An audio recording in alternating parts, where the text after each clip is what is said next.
हाय, hello, नमस्कार. माझे नाव मंजुषा गोसावी. तर मी आता तुम्हाला आजचं थोडंसं डेली रुटीन शार्टमध्ये दाखवणार आहे. तर ही आहे सकाळची वेळ.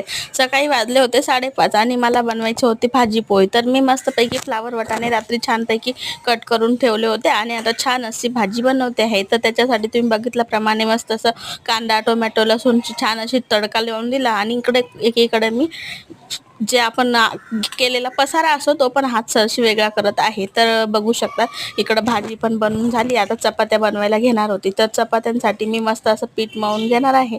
छानपैकी मी चपात्या बनवणार आहे. तर इकडं बघू शकता आरू बोलत होती, मम्मा नाश्ता तयार आहे का, असं विचारत होती, कारण तिला सकाळी 6:30 वाजता शाळेत जावं लागतं. तर त्याच्यासाठी मी आता इकडं पीठ मळलं. आता भाजीला आपण तडका लावून दिलेलाच आहे. बघू शकता आवडीप्रमाणे मसाले घालायचे, मुलांनी पण खाल्लं पाहिजे, त्यामुळे मी मिरचीचा वापर कमी करत असते. तर अशा पद्धतीने माझी भाजीला फोडणी करून झालेली आहे. इकडं चपातीचं पीठ मळून झालेलं आहे. तर मी आता छान अशा चपात्या बनवून घेणार आहे मस्तपैकी आणि आरूला नाश्ता देणार आहे. तर आरूला सकाळी मी चहा चपाती देत असते सकाळी शाळेत जाताना. कसं सकाळी शाळेत खाऊन गेल्यावरती जरा टेन्शन कमी असतं नाही का. आणि मस्त फुलेपर्यंत छान अशा चपात्या बनवून घेतल्या. नंतर मग मी माझं आवरायला सुरुवात केली.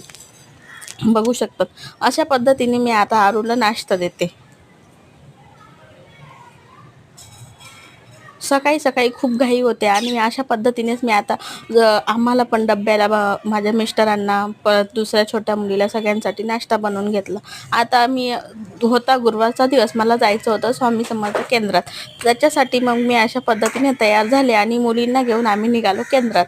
तर चला, सगळ्यांना श्री स्वामी समर्थ. तुम्हाला माझा हा छोटासा डेली ब्लॉग कसा वाटला आणि असेच नवनवीन व्हिडिओ बघण्यासाठी चॅनलला सबस्क्राईब करा आणि तुमचे प्रेम मलाही द्या. तर माझ्या मुलांना आशीर्वाद द्या. हे बघा छान अशा माझ्या दोघी मुली आणि ही माझी मैत्रीण.